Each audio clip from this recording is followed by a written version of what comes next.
नवरात्रि एवं दशहरा पर्व को लेकर प्रशासन ने गरबा आयोजक मंडल एवं शांति समिति की बैठक का आयोजन स्थानीय पुलिस थाना नागदा मंडी पर किया। अनुविभागीय अधिकारी आशुतोष गोस्वामी, थाना प्रभारी श्यामचंद्र शर्मा ने बैठक में उपस्थित आयोजन समिति के पदाधिकारियों एवं सदस्यों से आगामी नवरात्रि पर्व एवं दशहरा पर्व की तैयारियों की जानकारी ली तथा प्रशासनिक व्यवस्थाओं को लेकर चर्चा की। बैठक में उपस्थित राष्ट्रीय सेविका संघ एवं हिंदू संगठनों के आगेवानों ने कपल गरबा एवं अन्य आयोजनकर्ताओं के साथ ही प्रशासनिक अधिकारियों से कहा कि कपल गरबा आयोजनों में संस्कृति एवं मर्यादाओं का पूर्ण पालन होना चाहिए। साथ ही उन्होंने आयोजन के दौरान अन्य संप्रदाय के लोगों के गरबा खेलने पर भी आपत्ति दर्ज करवाई। बैठक में उपस्थित राष्ट्रीय सेविका संघ की बहनों ने प्रशासन के माध्यम से आयोजनकर्ताओं से कहा कि कपल गरबा एवं गरबा मंडल के आयोजनकर्ता बच्चियों के आयोजन में आने के साथ ही उनके घर तक सुरक्षित पहुंचाने की व्यवस्था सुनिश्चित अवश्य करे। साथ ही कपल गरबा में हिस्सा लेने वाले प्रतिभागियों के पास में आधार कार्ड नंबर भी डाले जाने का सुझाव बैठक में रखा गया। इसी प्रकार आयोजन स्थल पर प्रवेश से पूर्व तिलक लगाने की परंपरा का निर्वाह करने की बात भी कही गई। बैठक में दशहरा पर्व के दौरान बच्चों द्वारा बनाए जाने वाली राउंड प्रतिमाओं को भी 5 से 6 फीट से अधिक ऊंची नहीं बनाने का सुझाव दिया गया। इसी प्रकार प्रचार तंत्र के दौरान डीजे साउंड के डेसिबल को भी नियंत्रित मात्रा में रखने की बात उठी। स्वच्छंद विचरण करने वाले मवेशियों का मुद्दा एक बार फिर बैठक में जोर शोर से सुनाई दिया। आयोजनकर्ताओं ने स्वच्छंद विचरण करने वाले मवेशियों को नगर पालिका के माध्यम से अन्यत्र छोड़े जाने की बात पर जोर दिया। इसी प्रकार गरबा आयोजन के दौरान विभिन्न व्यस्ततम मार्गों के यातायात को अन्यत्र क्षेत्र से डाइवर्ट करने की व्यवस्था करने का सुझाव भी दिया गया। बैठक में एसडीएम श्री गोस्वामी, थाना प्रभारी श्री शर्मा के अलावा विद्युत मंडल के अधिकारी दिनेश शर्मा, नगर पालिका इंजीनियर जितेंद्र पटेल, नीलेश रघुवंशी, कन्हैयालाल चौहान, आराधना कपल गरबा के शरद गुप्ता, चेतन यादव, दीनदयाल चौक गरबा मंडल के मदनलाल सोनी, सचिव जगदीश मेहता, विश्व युवा मंडल के राजेश धाकड़, पार्षद विशाल गुर्जर, भैरू सिंह चौहान, मोनू ठक्कर, देवेंद्र सेन, राष्ट्रीय सेविका संघ की पूनम बहल, अर्चना वर्मा, पुष्पा रघुवंशी, रूपा बैरागी, उमा आदि सहित अन्य गरबा मंडल के पदाधिकारी सदस्य उपस्थित थे। बिल्कुल वो रोज का काम है लड़ा। कभी मशीनरी है, कभी कुछ इतने बड़ा नेटवर्क है, कभी कुछ थोड़ा बहुत समस्या आ जाती है, ट्रिपिंग हो जाती है, तो वैकल्पिक व्यवस्था थोड़ा हम रखते हैं सर जगह अपने आसपास रखते हैं। या तो आप आप लाइन में हम उनको दे दें, तो उतार भी जाए बैठ जाए, मतलब कोई ज़्यादा वो नहीं आवेदन उनको दे दें सर, हम उनको बना के वो हमको ला के दे दें। हमके 43 साल हो चुके हैं पाल्या रोड पर सर। हम वैसे कपल गरबे कराते थे, लेकिन इस बार से परिपाटी बंद रहेगी। हम सिर्फ महिलाओं और बच्चों को गरबा कराएंगे। पाल्या रोड में कहाँ किसके आस बिफोर टेलर के वहाँ बिफोर टेलर के तो लगाएंगे गरबा। आपके भी कुछ वॉलंटियर्स रहे, इनके भी वॉलंटियर्स रहते नहीं है जो एक्टिव लड़के रहते हैं आसपास। कुछ नहीं यार, 2000 का कैमरा लगेगा, लगवा कैमरे से अपनी सुरक्षा अपनी है। हाँ, उसकी क्या अपनी आरती करके वो 9 बजे घर पर प्रारंभ करते हैं और 11:30 बजे के लगभग हम आरती करते हैं और बच्चियों को भी घर पे भेजने की व्यवस्था भी समिति द्वारा करते हैं। बच्चियाँ छोटी छोटी दीनदयाल चौक पे ना, जिनके पेरेंट्स नहीं आते हैं घर पे, से उन लोगों को घर भेजने की व्यवस्था भी समिति करती है। हमारे यहाँ जो दूर से बच्चियों का अकेला ना, हाँ, बच्चे ही खेलती है हमारी। जैसे दूर की लड़कियाँ आती है तो हम खुद भेजते हैं, या उनके माता पिता नहीं रहे एक के साथ जाएगी या फिर हम भेजते हैं। टीवी मीटर सर यहाँ पे अवेलेबल ही नहीं, ना यहाँ थाने में है ना आपके पास है कहीं पे, उसकी नकदी ही नहीं हो पाएगी। तो स्पेशल डीजे वाले को बोला जाए कि या तो वो वॉल्यूम कम नियम अनुसार रखे। हाँ कई वास्तव में वो बुजुर्ग वगैरह को विशेषकर होता है। हाँ कोई भी हो ऐसा मतलब कार्ड नहीं, तो सभी आयोजक गण आप चाहे वो समिति वाले हों चाहे गरबा उत्सव वाले हों, आप सब लोग यहीं पे मौजूद हो। ऐसा लगता है जो सर गरबा होगा तो साउंड तो थोड़ा सा चाहिएगा ना सर, साउंड तो नहीं, वो इतना भी नहीं फिर भी ऐसे कंपनी को अलग महसूस रहता है, वो पूरी गाड़ी हिल जाती है। इसमें गौतम भाई की बात है, वो जो वो गाड़ी में लगा के और पूरी तेज होता है। हाँ। उसका ये जो रहता है वो इतना वो नहीं लगाते हैं और ये कर भी नहीं सकते इतना हेवी लगाना, मतलब हेवी तो लग ही नहीं सकता सर। बहुत भारी काम है। गाड़ी गाड़ी वाले स्पेशल डीजे पे वो क्या गाड़ी वाले के लिए है। जुलूस वगैरह जो हाँ जुलूस में ज़्यादातर होता है उसके लिए सर वो टीवी उसमें भी बहुत होगा तो वो नपेगा सर, वो डीबी मीटर से और calibrate DB meter, DB meter ही नहीं है तो सर कैलिब्रेट वो गाड़ी वालों को एक बार आप जरूर दें। और एविडेंस ही खत्म हो जाएंगे। अगर बाद में आप शिकायत भी करो तो एविडेंस तो मौके के आराधना दोनों अलग अलग करा रहे थे। इस बार हम संयुक्त रूप से एक ही कपल गरबा आज मेरी गार्डन में करवा रहे हैं।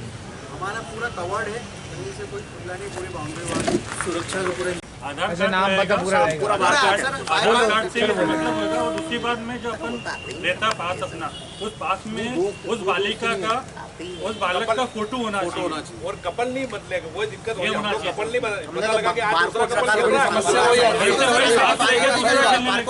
आज कोई आया है, कल कोई आएगा, सबसे बड़ी समस्या आती है। फोटो जरूरी अनिवार्य है। फोटो जब दोनों और का आधार कार्ड के हिसाब से ही मतलब होना चाहिए। कपल तो हो रहा है, लेकिन तो आज क्या लॉजिक नहीं है, क्योंकि 1500 रुपये का पास रहता है सर। अगर हम ये तो बदलने नहीं देंगे तो क्या होता है कि किसी घर में दो भाई बहन भी है, वो कभी खेल लेता है, कभी वो खेल लेता है, तो फेमिलियर का फैमिली का ही को नहीं खेल रहा, मतलब वो जैसा आप कॉलेज लग रहा है सर, आपको 2 दिन खेल के कॉलेज चला गया, वो दूसरे को दे जाता है। पर ये है कि वो उस परिवार का कार्ड है, ये जरूर मेंशन रहता है उसको। परिवार के अलावा अन्य को नहीं खेल। जैसे स्कैन करेंगे ना सर बारकोड से, अपने मोबाइल में जो बारकोड स्कैनर आता है उसका पूरा पता, किसका पास है, सब पता चल जाएगा। वही सही है। अब आपके अन्य धर्म के लोग भी आएंगे, उसका परिवार का अगर कोई सदस्य मान लो सर, कोई परिवार का आता है, जैसे भाई साहब ने अभी बताया, उसका आधार कार्ड लेकर के, और ये समिति के जो भी है, तो कपल पास मेरा भाई साहब कोई दे रहे, मेरा यही कहना है। जैसे मान लो कि मैं आया, 1500 हमने आपसे लिए, तो आपके फैमिली पास में आपका नाम, पता, टेलीफोन नंबर हम स्कैन करेंगे, वो स्कैन में आपका परिवार का ही आएगा, तो वो वही निवेदन था सर हमारा कि भाई परिवार का ही व्यक्ति हो, कोई दिक्कत नहीं है, तो 5 सदस्य में पता चल चल जाएगा। मतलब वो निवेदन हमारा ये था। नहीं कई बार व्यवहारिक नहीं होता है, इतना अपन वो करने जाएंगे तो एक आदमी को पास देने में हमारे को 2 घंटे लग जाएंगे। भाई साहब क्या होता है, जो व्यवहारिक चीजें वो कर अभी जो मामले चल रहे हैं, जो नागदा में जो गतिविधि चल रही है, जो मामला चल रहा है, नहीं वो तो हम वो तो रहेगा। हाँ, उसका भी विषय मुझे बात करना पड़ेगा। 2 चीजें सर, 2 चीजें पहले ये भी स्पष्ट होना चाहिए। आपकी बात बिल्कुल सही है, हम भी आपसे कोई अलग नहीं। मेरे कहने का मतलब ये है, एक तो हमारा पूरा प्रयास रहता है, पहली बात तो हम मेंबरशिप वाले ही करवाते हैं, ठीक है।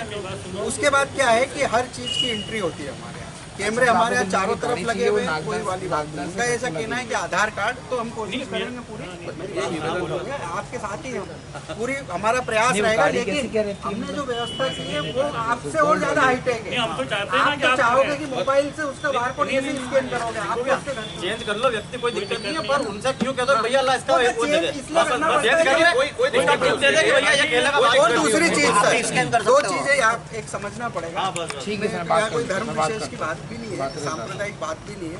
अगर कोई मियाँ बीवी आ रहे हैं और अगर वो किसी दूसरे संप्रदाय के, तो हम उनको नहीं रोक। बात नहीं बताता हूँ सर आपको, अगर अपने बच्चों के साथ आया है वो, आजकल सर बहुत सारे हाई क्लास एंट्री है, उनमें भी है, सब में है, तो उनको हम नहीं रोक पाते। दूसरे धर्म का तो प्रतिबंध रहेगा और हम उसका विरोध करेंगे सीधा। वो हम तो विरोध हम करेंगे, उनको रोक नहीं पाएंगे, वो खुद दूसरे भी धर्म आते का हैं। व्यक्ति अगर आएगा तो हम उसका विरोध करेंगे। आते ही नहीं, हम तो इतना साल का करा रहा, कभी नहीं आए। आते नहीं है, अगर कोई आगे बच्चा लेके खड़ा है तो हम ऐसे तो नहीं बोल सकते ना सर कि आप बाहर उनके साथ साथ तो फिर दूसरे भी आएंगे, हम तो देखने जा रहे हैं। अगर अपन माता जी की कर रहे हैं और अपने उनका क्या काम है वहाँ? अरे यार, कोई देखने आए, कोई बच्चा लेके खड़ा है, कोई देखने आए तो नहीं, कैसे वो मना नहीं, खेलने का नहीं, खेलने का तो रोल ही नहीं है। खेलने के तो बोल रहे हैं, खेलने का खेलने नहीं आता, खेलने में कोई नहीं आता है। मैं तो देखने की बात कोई बच्चा लेके आ गया तो बना के लाते थे सब ड्रेस में। जैसे कोई गरबा अब आपके रोड पर कोई बड़ा हो गया था, आज लेकर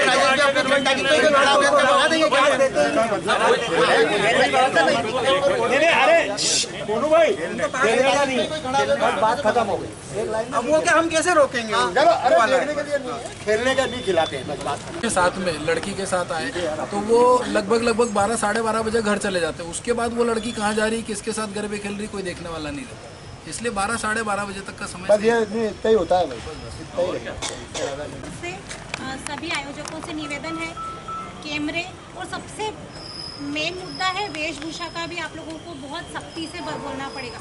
लेडीज है जो कपल के साथ आती है, चाहे वो भाई बहन के साथ आ रही है, चाहे वो कहीं भी गरबों में है, उनकी वेशभूषा नहीं हो, जिसका भी प्रभाव समाज में शांति, क्योंकि बाहर के लोग आज हम लोग नोटिस नहीं कर रहे, हमारे तो पंडाल में कर रही है ना बहनें, पर उन बहनों को जो बाहर के लोग हैं वो नोटिस करते हैं, फिर वो लोग गलत तरीके से कमेंट्स करते हैं। कोई पीछे से भीड़ में से वीडियो बना रहा है, ऐसा हुआ है 2-3 बार, हमने भी उनको टोका है, किसी का फोन भी करा है कि नहीं ऐसा नहीं होगा, पर वो हर जगह सब लोग सक्रिय नहीं हो सकते ना। किसी को लगता है ना कि हम लोग क्यों बीच में पड़े, हमारा क्या काम है यहाँ पे, हम क्यों बोलेंगे।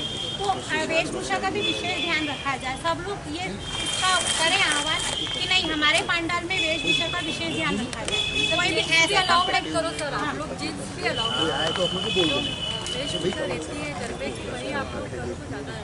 जीन्स वगैरह भी बेटियाँ पहन के आती है, हेल्थी रहती है। बहुत अच्छा घोषणा कर दो ना पहले दिन पारंपरिक कपड़ों, पारंपरिक नहीं पारंपरिक और आयोजक थीम रख सकते हैं ना। एक दिन ऐसा करिए कि सूट ही पहनना है, साड़ी पहनना है, तो साड़ियों के ब्लाउज इतने बड़े होते हैं लड़कियों के, साड़ियों में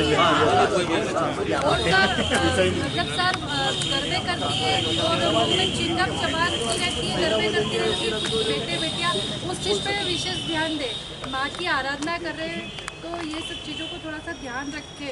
आज अपनी संस्कृति में ये नहीं है तो विशेष एक वेशभूषा पंडालों के आसपास थोड़ी सी व्यवस्था ऐसी टाइट रखी, क्योंकि पिछले साल भी हमने 2-3 लोगों को पकड़ा था। वो लोग भीड़ में नीचे की तरफ से खड़े होकर मोबाइल से वीडियो बना रहे थे, तो उनको टोका, पर उन लोगों को वो लगता वहाँ पे बोलते अपने क्या करना, ऐसी स्थिति होती है।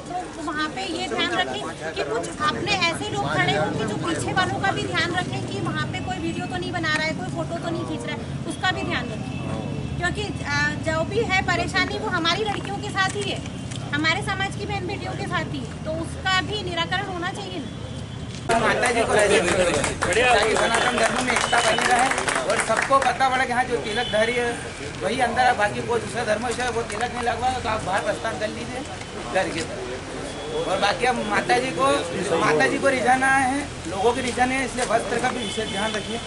बस हमारा तो पहला प्रथम वर्ष है, आपकी सहानुभूति और आपका विशेष सहयोग रहेगा तो हम धीरे धीरे आगे बढ़ते रहेंगे। बस इसे लगभग पारंपरिक ही पारंपरिक साड़ियों में ही होता है लगभग है, वास्तव में जीन्स वगैरह पहनना और ये सर अभी मीडिया के माध्यम से भी बहुत वर्षों से दशहरा प्रांगण में दशहरे का कार्यक्रम बड़े धूमधाम से मनाती है नगर की जनता के सहयोग से। और लक्कड़दास मंदिर से राम जी की सवारी प्रारंभ होकर प्रमुख चौराहे से होते हुए दशहरा प्रांगण में पहुँचती और यहाँ पर रावण की प्रतिमा का वध एवं दहन का कार्यक्रम संपन्न होता है। प्रतिवर्षानुसार जो सारी व्यवस्था आप लोग दशहरे में तो नगर का संचलन तो निकलना नहीं है, 1 तारीख से और 2 तारीख को संचलन रहेंगे हमारे बाल संचलन और महाविद्यालय इकाई के संचलन, तो उसका पूरा मार्ग हम लोग लाएँ। निवेदन यही सर कि जो प्रमुख चौराहे हैं उस पर बैरिकेड लग जाएँ और हमारे संचलनों में घोष रहता है, तो घोष से कई बार क्या होता है कि मवेशी उत्तेजित हो जाते हैं, तो कई बार या तो स्वयंसेवकों को भी डर होता है या आम लोगों को भी खतरा रहता है, तो मवेशियों का थोड़ा ध्यान रख लें। नहीं निवेदन है और मार्ग की सूची हम लोग लाएँ, अभी आपको दे देंगे। 2-3 जगह छोटे छोटे बच्चे बड़े बड़े रावण बनाते हैं, अलग से बनाकर और जलाते हैं, तो वो वायर से जलने का, पब्लिक के निकलने का बहुत खतरा रहता है और बहुत बड़ी संख्या में बनाने लग गए। मतलब एक चौराहे से दूसरे चौराहे के बीच में 4 जगह रावण जल रहा है, तो जब एक बड़ा रावण जल रहा है तो उसके अलावा अन्यत्र रावण ना जलाया जाए और या फिर उसकी बच्चों की अगर इच्छा है तो उसका एक साइज होना चाहिए। 15-15 फीट के रावण चंद्रशेखर मार्ग में 10-15 फीट के रावण मिलते हुए। आगामी नवरात्रि पर्व एवं दशहरा पर्व के संबंध में आज आयोजकों के साथ थाना परिसर नागदा में बैठक बुलाई गई थी, जिसमें कि गरबा उत्सव के जो आयोजक हैं, नवरात्रि जो पंडाल लगते हैं जिसमें माता रानी की जो पूजा होती है उनके आयोजकों को बुलाया गया था। इसके अलावा दशहरा समिति जो है उनके आयोजकों को भी बुलाया गया था। पत्रकार बंधु के सभी लोग उपस्थित थे। कुल मिला के विभिन्न बिंदुओं पर चर्चा हुई। नगर पालिका की ओर से जो आवारा पशु है उनके ऊपर कार्रवाई के संबंध में पॉइंट्स नोट कराए गए, उनको निर्देशित किया गया है। साफ सफाई के लिए भी, लाइटिंग के संबंध में जो विद्युत विभाग के अधिकारी थे उनके द्वारा सुनिश्चित किया गया है कि हम लोग लाइटिंग की पूरा व्यवस्था रखेंगे। इसके अलावा जनरेटर्स की भी व्यवस्था करने के लिए आयोजकों को बताया गया, समझाइश दी गई। इसके अलावा जो और लोग यहाँ पे आयोजक मौजूद थे और समिति के लोग थे, उनसे भी फीडबैक लिया गया। उनके द्वारा कई लोगों के द्वारा वेशभूषा हो, टाइमिंग हो या एंट्री सिस्टम हो, उससे संबंधित अलग अलग सुझाव दिए गए। इस संबंध में एक आम सहमति बनाई गई है कि गरबा उत्सव में एक पारंपरिक वेशभूषा जो है उसी को अलाउ किया जाएगा, ऐसा करके था। इसके अलावा एंट्री के ऊपर विशेष ध्यान रखा जाएगा। इसके अलावा CCTV कैमरा सिक्योरिटी के हिसाब से रहेंगे और पुलिस और प्रशासन की संपूर्ण व्यवस्था रहेगी। पुलिस की और अधिक बल मंगाए जाएंगे जिले लेवल से, जिससे कि सुरक्षा व्यवस्था जो सुनिश्चित की जा सके। थाना नागदा प्रांगण में श्रीमान SDM साहब की अध्यक्षता में अपने दुर्गा समिति और रावण दहन होता है उनके आयोजकों को और गरबा जो खिलाते हैं उनके आयोजकों सबकी उपस्थिति में बैठक ली गई, जिसमें कई बिंदु सामने आए थे। सबकी सर्वसम्मति से जो नियम है वो सब निर्धारित किया गया, जैसे टाइमिंग का, वेशभूषा का, सब सर्वसम्मति सब तैयार है इस चीज़ को। और हमारी पुलिस पॉइंट भी रहेगा वहाँ पे जहाँ बड़े बड़े आयोजन रहेंगे। CCTV कैमरे लगे हुए हैं और हमारी पेट्रोलिंग पार्टी भी लगातार भ्रमण करती है।